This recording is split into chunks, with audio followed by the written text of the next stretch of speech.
Good morning class 10th। आज हम लोग करेंगे क्रिया। क्रिया क्या है इसे आज हम करेंगे। तो आप लोगों ने जो मैंने होमवर्क दिया था आपको पर्यायवाची शब्द, वो आप लोगों ने कॉपी पे कर लिए होंगे। आज हम लोग करेंगे क्रिया। तो देखिए क्रिया की परिभाषा क्या है। जिन शब्द से किसी कार्य के करने या होने का बोध हो उसे क्रिया कहते हैं।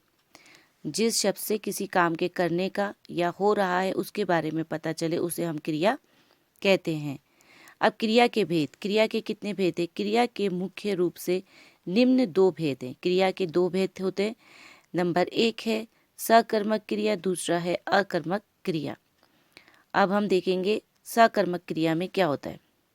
सकर्मक क्रिया है, परिभाषा देखिए, जिस क्रिया के कार्य का फल कर्ता जो कर रहा है को छोड़कर कर्म पर पड़े उसे सकर्मक क्रिया कहते हैं।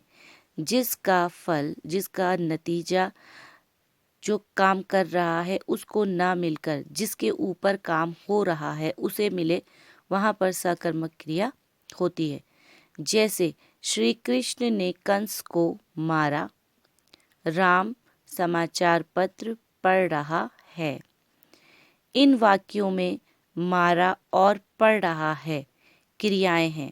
इन वाक्यों में मारने का काम हुआ और पढ़ने का काम हुआ, ये दोनों क्रिया है, काम हो रहा है।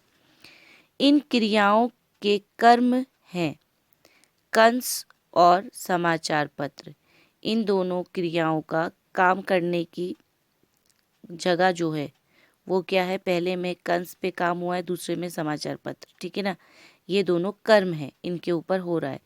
इन क्रियाओं का फल कंस और राम पर पड़ रहा है।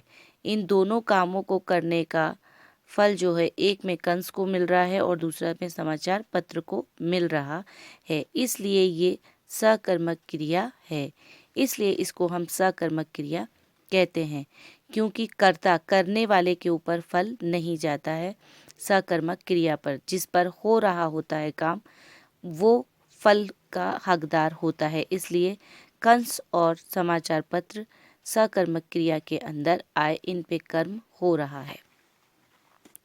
दूसरा है आपका अकर्मक क्रिया। अकर्मक क्रिया में क्या होता है, जिन क्रिया के कार्य का फल दोनों कर्ता में ही रहे उसे अकर्मक क्रिया कहते हैं। इस क्रिया में कर्म नहीं होता है।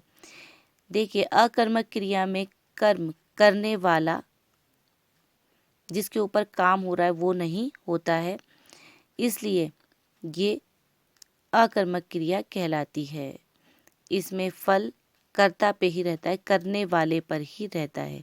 जैसे बच्चा खेलता है, शालिनी लिखती है।